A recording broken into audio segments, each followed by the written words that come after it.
I'm standing in front of one of the most amazing churches over here in Portland, Maine. This one is the Cathedral of St. Luke. And there's actually another church literally just a block this way. And they're amazing. The architecture is made out of stones. And this church is open. So we're gonna walk inside just to show you what it looks like. It's amazing stained glass windows. This building's exceptionally old. Here we go. Here we are on the inside of the church. That appears to be like the pipe organ, but the pipes are lying out. And look at the amazing stained glass windows. The interior of this church is amazing. I don't even know what this back room is used for. But there's two huge doors. And there you can see, almost like trumpets, the organ pipes. And if you look to the front, it's unbelievable. Stained glass windows lining the top. Stained glass windows lining here. It's beautiful. There we have, it says, one Lord, one baptism. Look at the amazing pipe organ and the woodwork. It's amazing. Look at this. Look at that. There's some people practicing in here. Yeah, I'm so happy. It's unreal, all the woodwork. I wanted to take one more video. We literally just went up another block from that other church we were at. So that's two churches, and here we go. Here's another one. This looks like a church, but actually it says it's something like the Irish Heritage Building or something like that, but it certainly looks very religious. You can see that amazing statue right up there. But I'm sure at one point it possibly was a church and has maybe changed hands. But we're working our way east until we get to the water. And if we see more churches, I will capture them. So just up the block or two from that other building is this other amazing building. This is the Victoria Mansion. It was built in 1858. And they say that 90% or so of this home is still the original structure and everything that's about it. And you can see it's actually cracking quite a bit on the bottom and the pillars. You can see a lot of the woodwork too. It's actually pretty old, but they're supposedly out of tours for today. But you can kind of see the amazing stones that are there. I zoom in on those. You can see the texture. And if I walk around this side of the property, I can come up here and we can see now the real tour. I'm sure the great gem is probably the interior. So it actually turns out they had one ticket left and the tour starts in about 2 minutes. So went in and bought one for $8 with my student discount. And we're about to go inside and take a look at this bad boy, and it should be pretty amazing. And it's like a palace, and it's merely a summer home. And the first owners were childless. You will see their pictures in here, but I'm going to take you in here first. This is a very rare surviving British gasolier. Everything was gas lighting way back when, but in 1902, the second family, the Libbies, electrified everything. So way back when, they had hot and cold running water because there was a cistern on the 3rd floor. Some of the rooms we don't show is because they were only the servants' rooms, but the really good rooms you're going to see. There are stock images of, Grecian maidens, and these various roundels came from an estate sale of James Ross in New Orleans. This guy made a lot of money very quickly. Starting in the 30s, he started at the Tremont Hotel. And the second family's daughter was married in here. This is not the original rubbish rolled up in the other room, I'll show you. This room, the theme is romantic love. And you'll see beautiful QT, which are non-religious angels. You'll see the cupids shooting their arrows out of the chandelier. Look at the beautiful etchings. And just look at how much painting was done on the surface of the ceiling and all the walls. There's a lot of gold leaf effects, even over the windows. You'll see those same drama masks throughout the building. So things in different rooms are related and then they come back again, so you can see that it's kind of tied together. So Herder, this was his first commission, and it's too bad none of the others survived, but this place was in about the time he moved here. Come on in and see the picture of him and his wife, and do you notice anything different about the two frames and the two pictures?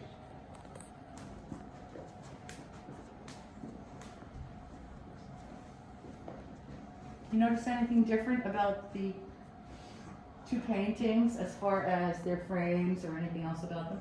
His appears to have like, what's that, like chain links or something around the outside? Well, they're different, but they don't match because they're not the same size.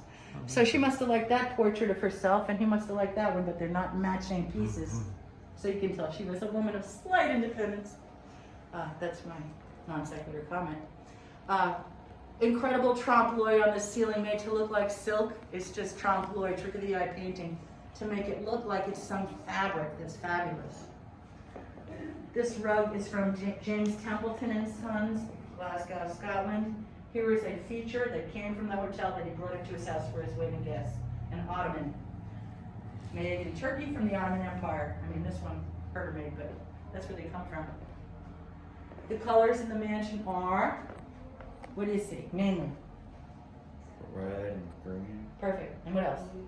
This room has a theme. Every room has a theme. And this room, can anybody think what the theme? There's two themes here.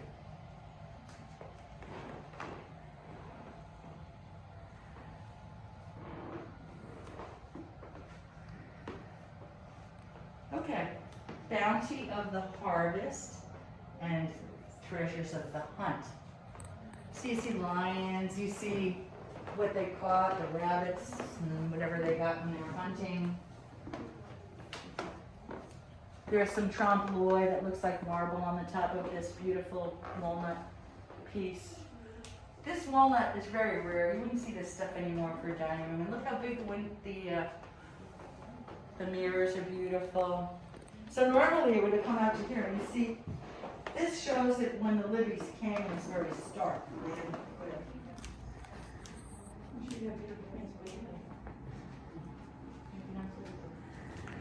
Here we are at the This library. is black walnut. This is a Gothic style. This was his library. He wanted to appear as a man of great refinement and great learning. However, he probably didn't go much more than, the early grades of grammar school.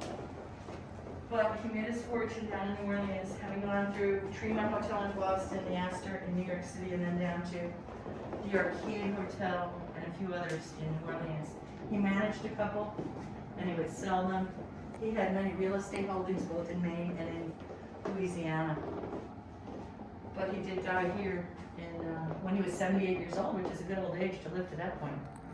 And his wife died a few years later. But the second family was here.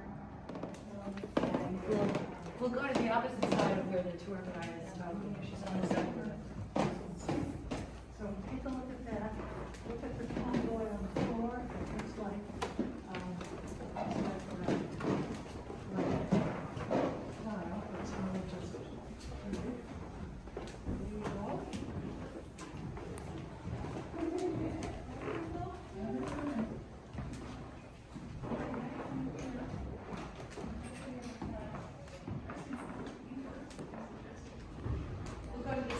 on the left. And that's known as the red room. Not the red room in China. This is a lovely room and it's still in good condition. This is where the guests of the first owners, the Morses, would have stayed. These beds are not original. This bed belonged to George Washington DeLong, our explorer of New York City. But this bed came out of New Orleans to go up here. And they would have had all kinds of mosquito netting on it if they were down in the south. Of course, the bugs and everything. This is what it looked like when Libby's bought it. It's just light in there and it's kind of romantic. Look at the ceiling. Smoke damage. We do know that the mother-in-law was in this room, Mrs. Libby's mother. And so this room needs restoring because it's kind of dull from all the soot. So this fireplace was used. This rug is another original from James Templeton, Glasgow, Scotland. And some of the same images from up above will be repeated. The original orbs on the chandelier are obvious. It doesn't look modern. I mean, you think that's 160 years old. Look at those orbs. This is You'll the notice smoking the room. crescents. Only This whole men thing that is come in here. Turkish. And it's the first smoking room in America that we're aware of. And I'd have to say it's the nicest man cave I've ever seen. Although I haven't been in many. And just step in a little bit and get closer so you can see. These are pocket doors that open and shut. They have the same bright colors, primary saturated colors as all the other stained glass in this house. Thing on the floor.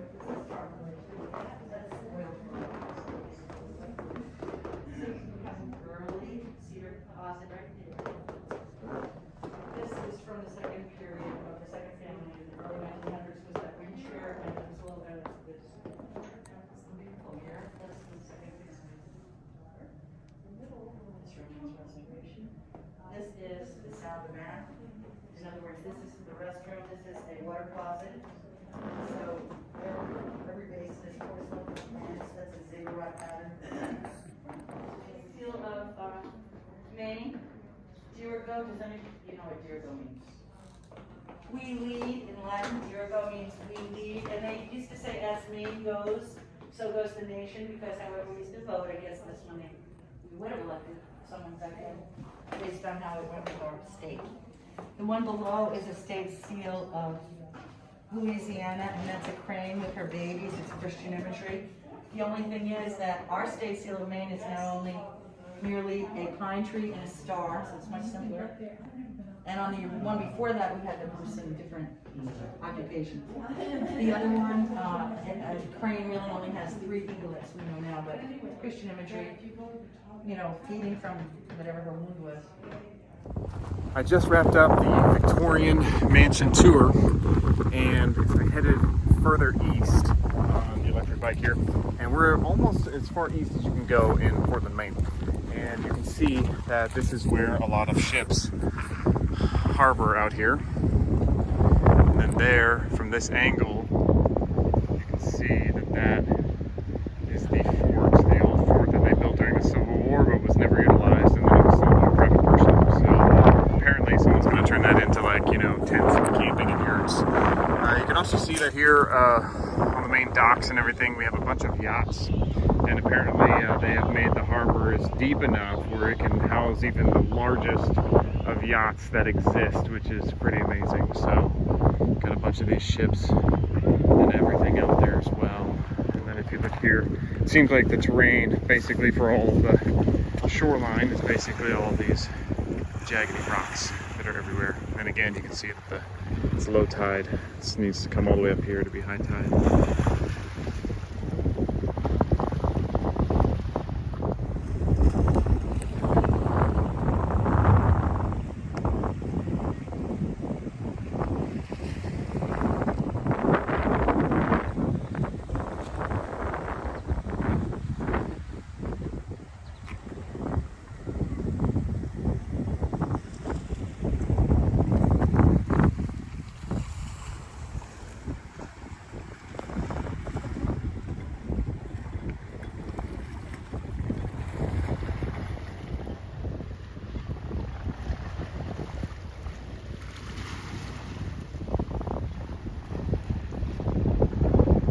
All right, so I went up a little bit further east in Portland, and you can see here there is a itty bitty tiny little beach area, which more or less is pretty much like choppy sand. There's a bunch of rocks in there that I see, but apparently people hang out there. This is, I don't know if you'd really consider it a boardwalk, but it's a trail, and it kind of loops around the easternmost part of Portland here, and you can see a bunch of boats that are all docked out here. Every little floating ball is an anchor that is tied down in there, and so we'll keep going around the loop and see what else we can see.